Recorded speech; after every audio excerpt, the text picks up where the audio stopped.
Hey everyone, welcome back to our channel. Have you ever wanted to unlock exclusive features or access region-specific apps on your Xiaomi device? Changing the region setting on your phone is the key, and today we're going to show you exactly how to do it. It's quick, it's easy, and it could completely enhance how you use your device. Okay, so let's start. First, open the Settings app on your Xiaomi device.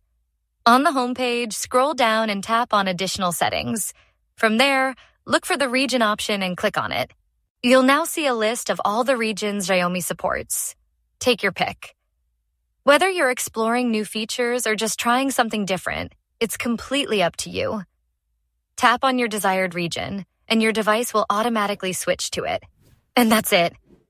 With just a few taps, you've opened the door to a whole new world of features and possibilities on your Xiaomi device.